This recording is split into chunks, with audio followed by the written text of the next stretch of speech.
Olá você, estamos começando mais um programa Dicas Tributárias. O assunto de hoje é reforma tributária. Essa reforma tributária tem sido bastante comentada nesses últimos dias. Na semana passada, no dia 12, o relator da comissão mista constituída por senadores e deputados federais entregou seu relatório. O relator foi o deputado Aguinaldo Ribeiro, do PP da Paraíba. E esse relatório, ele na verdade é praticamente uma repetição da PEC 45 de 2010. Então vamos fazer um cenário primeiro do que está sendo essa reforma tributária. Existem três materiais em discussão. É a PEC 45 de 2019, que ela é de autoria do deputado federal Baleia Rossi. A PEC 110, que também é de 2019, mas ela é de autoria do Davi Alcolumbre do Senado Federal. Parece que o Senado queria ter também uma reforma tributária para chamar de sua. E para não ficar para trás, a equipe do ministro Paulo Guedes enviou um projeto de lei, que é o 3887 de 2020. Quais são as semelhanças dessas três e a diferença dessas três? A PEC 45, ela é bastante parecida com o projeto de lei 3887. Ela propõe a extinção de 5 tributos sobre consumo, que é o PIS, a COFINS, o ICMS, o IPI e o ISS. Então aí nós temos contribuições federais, impostos municipais e impostos estaduais. Na PEC 45, esses 5 seriam substituídos pelo IBS, que é o Imposto sobre Bens e Serviços. Na proposta do projeto de lei 3887, seria substituído pela CBS, que é Contribuição sobre Bens e Serviços. Essa CBS é aquela que tem um negócio meio parecido com uma CPMF, que resolve também tributar os serviços prestados em meio digital. Então essa é uma discussão bastante acalorada, tem gerado muita discussão esse assunto. A PEC 110, a meu ver, seria a melhor delas. Só para vocês terem uma ideia o que é o assunto reforma tributária nesse país, a PEC 110, na verdade, foi um puxadinho que o Davi Alcolumbre fez, baseado em uma PEC de 2004. Isso mesmo, uma PEC que tramitava no Congresso Nacional por 15 anos em 2019. Então, o Davi Alcolumbre pegou o texto, que era um texto do deputado federal Luiz Carlos Rauli, e apresentou como se fosse sua. Essa eu acho a melhor delas. Por quê? Porque ela propõe a extinção de 9 tributos, que seriam eles o IPI, o IOF, o PASEP, a COFINS, a CIT sobre combustíveis, o salário educação, o ICMS e o ISS, e também mais a CIT combustíveis, salário educação, isso. Serão esses 9 tributos que ela terminaria com eles e criaria uma base tributária realmente nova. Ela também mexe em um outro assunto muito importante, que é a tributação pelo imposto de renda e pela contribuição social. Esses 2 tributos são tributos sobre renda. Então, como é dividir os tributos também no Brasil e no mundo todo? A gente tem tributos sobre consumo, que são os serviços e os produtos consumidos. Nós temos tributos sobre a renda, que é o salário, o rendimento que as pessoas físicas e jurídicas recebem. Temos tributos sobre a propriedade, que são os tributos aí sobre os bens móveis, terrenos, carros e etc. E temos também a tributação sobre herança, tributação sobre patrimônio. Então essas são as classes de tributos que existem, e essa PEC 110, que na verdade a PEC lá de 2004, ela acaba mexendo com esse conjunto tudo, acaba dando aí uma ajustada em toda essa situação. Bom, como é que ficou então o final da história? O texto do deputado Aguinaldo Ribeiro, ele é um texto o relatório é bastante extenso, tem quase 200 páginas. Essa comissão mista da reforma tributária, ela foi instituída em fevereiro de 2020, teve a sua primeira reunião em 19 de março do mesmo ano, e ela teve diversas audiências públicas que participaram diversas pessoas de todo o segmento da sociedade, empresários, advogados, tributaristas, enfim, tudo quanto é tipo de pessoas envolvida na situação de tributação. E essas pessoas deram suas contribuições, mas no final acabou prevalecendo o texto base dessa PEC 45. Então, o que está sendo proposto no primeiro momento é apenas a extinção do ISS, do PIS, COFINS, do ICMS e do IPI. Todos eles tributos sobre consumo. Qual é a justificativa? Com isso, conseguiria-se reduzir não reduzir a carga tributária. A ideia não é essa, talvez até haja um aumento de carga tributária. Por quê? Porque a alíquota desse imposto propõe-se que seja o somatório das alíquotas estaduais, federais e municipais. E isso vai ser recolhido, arrecadado pela União e depois distribuído entre estados e municípios. Vai haver também um período, que é um período de transição.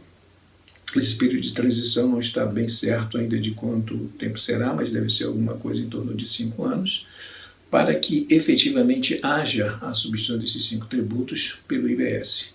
Então, o que se espera com isso é uma simplificação da administração tributária no Brasil. Todo mundo sabe disso, que as empresas, quem trabalha na área sabe muito bem disso, que as empresas gastam um tempo muito grande com seus funcionários. Precisa-se ter aí um departamento com muita gente só para cuidar de obrigações acessórias, que tem que se prestar informações para estado, município, federal.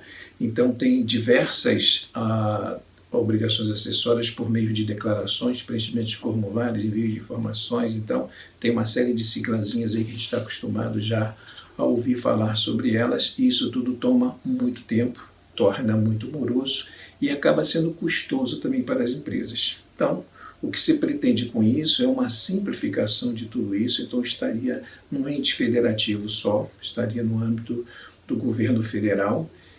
Então, se prestaria contas para um ente somente, e esse ente seria aí o encarregado por distribuir o produto dessa arrecadação pelos estados e pelos municípios, na medida da proporção que cada um participa com a formação desse bolo de dinheiro aí arrecadado via esses tributos.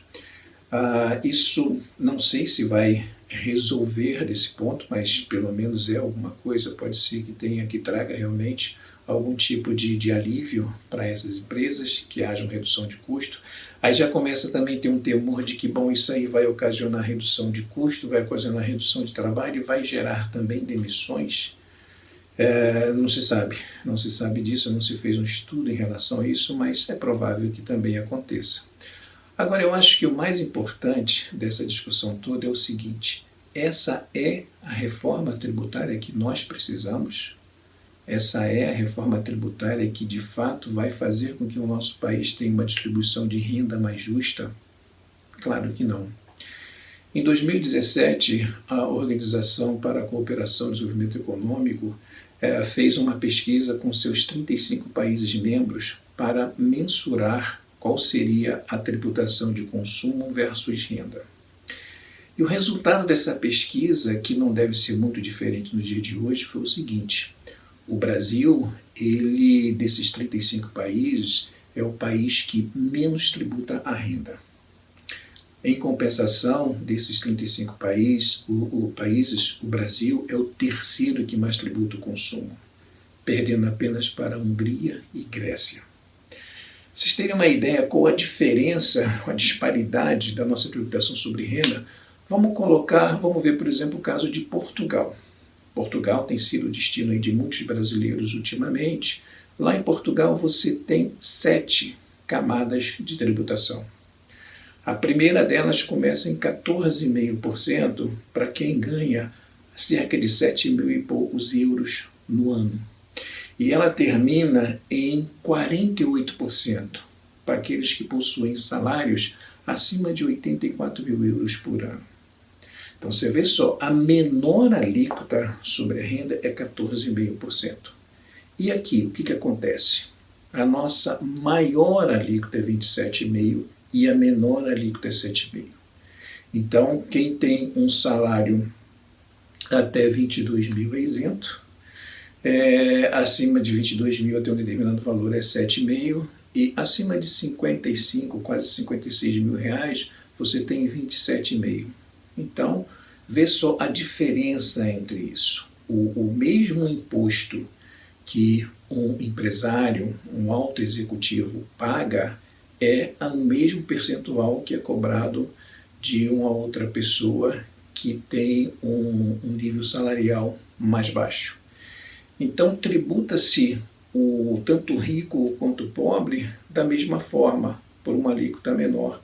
No entanto, quando você vai para o consumo, tudo isso, como tem que haver um equilíbrio, o Estado precisa de tributos, precisa de arrecadar tributos para poder cumprir os seus objetivos, essa tributação recai aonde? Sobre o consumo. E é por causa disso, então, que nós temos no nosso país os serviços mais caros e temos também os produtos mais caros. Por quê? Porque os tributos sobre consumos, eles são ditos como impostos indiretos.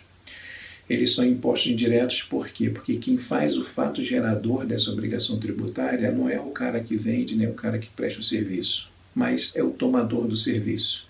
Então, por exemplo, que tem no meu caso, se ninguém me contratar para fazer nada, eu não vou ganhar nada, mas também não vou pagar imposto nenhum.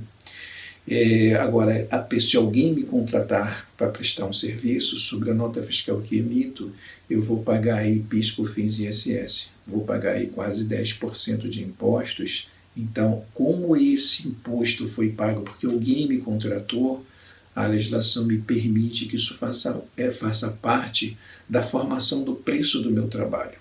Então, esses impostos diretos são considerados como um custo daquilo que eu produzo. Então, justamente por isso, o consumo acaba ficando mais caro. Então, nos países mais desenvolvidos, que se tem uma arrecadação em relação, comparada com o PIB, parecida com a nossa, no entanto, o casamento entre bens e consumo e renda é muito diferente do nosso. Tributa-se mais a renda, ou seja, quem ganha mais paga mais, mas reduz-se o consumo. Então, por isso que a gente vê aí uma série de exemplos de produtos que custam um valor muito pequeno fora do país e custam muito caro aqui. Então, mesmo que você coloque aí e leve em consideração paridade de moeda e tudo mais, mesmo assim, você acaba tendo um custo dos serviços prestados no Brasil. Não estou falando de coisas importadas não, tá? Estou falando de serviços prestados no Brasil e produtos vendidos, produzidos, fabricados no Brasil, em comparação com aqueles que são produzidos, fabricados e vendidos e serviços prestados fora do Brasil, em outros países que adotam essa política de tributar mais a renda do que o consumo. Mas, infelizmente, eu acho que nós estamos muito longe disso. Pelo menos todas as reformas tributárias que têm sido propostas, nenhuma delas trata desse assunto. E eu acho que a coisa tende até a piorar por conta dessas reformas, porque nesse primeiro momento vai se tratar apenas desses 5 tributos, essa simplificação tributária. Mas tem uma reforma tributária mais profunda que, por exemplo, ela pretende federalizar o ITCMD. O ITCMD é aquele imposto sobre transmissão, causa-mortes e doação. Esse é um tributo que hoje ele tem uma alíquota máxima de 8%, que é uma alíquota dada pelo Senado Federal. A alíquota máxima é de 8%, ele é um tributo estadual. E ele é devido toda vez que se faz uma doação ou se é uma transferência por cessão hereditária. Um desses projetos, ele pretende federalizar o ITCMD, aumentar, e já tem uma aprovação dos governadores. Por que tem aprovação dos governadores? Que seria a possibilidade real de subir essa alíquota de 4% ou de 8% para 20%, e já se fala em 40%. Então, uma alíquota máxima de 40%, uma alíquota mínima de 4%. Então, isso aí, ao invés de reduzir a tributação, aumentaria. Tem uma outra situação também que se pretende mexer, que é com o IPVA. O IPVA hoje é um imposto sobre propriedade de veículos automotores e ele não incide, por exemplo, sobre aeronaves, sobre barcos, sobre jet ski, essas coisas todas. Ele só incide sobre veículos terrestres. Então, uma dessas alterações também pretende levar o IPVA a aumentar o alcance dele, que ele também tribute qualquer tipo de coisa que se mexa movido por motor. Então, coisa que voe, coisa que navegue, coisa que ande, enfim. Qualquer coisa que tenha propulsão automotora, ela teria também a atribuição do IPVA sobre ela. Bom, então, pelo que eu vejo, eu acho que a tendência da gente ter uma tributação justa, de uma reforma tributária que realmente faça o papel que ela deveria fazer, que é colaborar para termos uma distribuição de renda justa entre ricos e pobres, eu acho que isso não vai acontecer tão cedo. Já acho muito difícil que a que está aí, essa mesmo pequenininha simplificada, seja aprovada. Por quê? Porque tem diversos interesses por trás disso. Nós somos um país de mais de 5 mil municípios. Muitos desses municípios não arrecadam o suficiente para pagar as suas próprias despesas. Foram municípios que surgiram lá depois da Constituição de 88, então se criou diversos municípios, mas ninguém viu se esses municípios teriam capacidade de pagar ou não. Então muitos deles vivem do fundo de estados e municípios, eles vivem do fundo federal. E esse fundo federal, ele passa pela repartição de renda entre os entes federativos. Se essas pessoas que já não têm nenhum tipo de renda, ainda vai haver uma mexida nessa forma de distribuir essa renda, com certeza esses prefeitos vão ser contra essas reformas e também tem governadores também de estados que já são contra, por exemplo, ao fato do ICMS, porque eu tiro o ICMS de um determinado estado, junto ele num único imposto, só que os estados também têm a sua capacidade pela Constituição Federal de dizerem quais os tributos, as categorias de mercadorias que eles podem tributar mais ou menos. Eles têm essa possibilidade de fazer isso. Então, tirando essa possibilidade deles, isso tudo está no ente federal, vai ficar algo um pouco mais, vai ter uma margem de manobra menor para poder fazer tudo isso. Bom, essas PECs também, todas duas, elas falam sobre encerrar com incentivos fiscais. Isso ela pode fazer porque os incentivos fiscais que nós temos, muitos deles são da própria Constituição Federal. O projeto 3887 também fala sobre isso, mas aí teria um problema legal, né, um problema jurídico. Por quê? Porque, como eu já falei, nós temos algumas isenções, algumas imunidades que são constitucionais. Então, um projeto de lei não poderia derrubar isso, teria que ser mesmo através de uma PEC. Então, se fala também, esse negócio de incentivo fiscal, a Constituição de 88, ela já falava que, dentro dos atos das disposições constitucionais transitórias, tinha um artigo que falava que todo incentivo fiscal setorial que não fosse revisto e aprovado, enfim, e revalidado em 2 anos após a promulgação da Carta, perderia o efeito. Ficou uma discussão muito grande, primeiro, o que é o incentivo setorial. Ele é setorial por quê? Por atividade produtiva, por setorial geograficamente falando, são incentivos do Nordeste, da Amazônia, enfim, o que são setoriais. Então, na regra, eles acabaram assim, alguns foram extintos, mas a grande maioria não.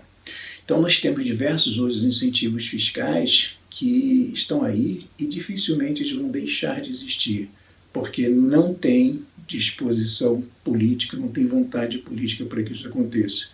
De novo, os favorecidos que estão no Congresso vão se revoltar, vão se rebelar contra isso e dificilmente vai ter uma aprovação. Bom, mas por enquanto vamos aí com essa que já é uma mudança considerável, vamos torcer para que ela entre e pelo menos tenha uma simplificação para a rapaziada aí que trabalha no operacional. Bom, esse foi um vídeo um pouco mais longo, né, porque não tinha como falar desse assunto em apenas 10 minutos, como normalmente costumo fazer, mas eu continuo aí à disposição de vocês, para que vocês precisarem, quiserem conversar sobre esse assunto. Meu e-mail está aí, vocês podem também me seguir nas redes sociais e faz aquele negocinho lá de clicar no sininho, dar um like, enfim, para ajudar a divulgar esse trabalho, tá bom?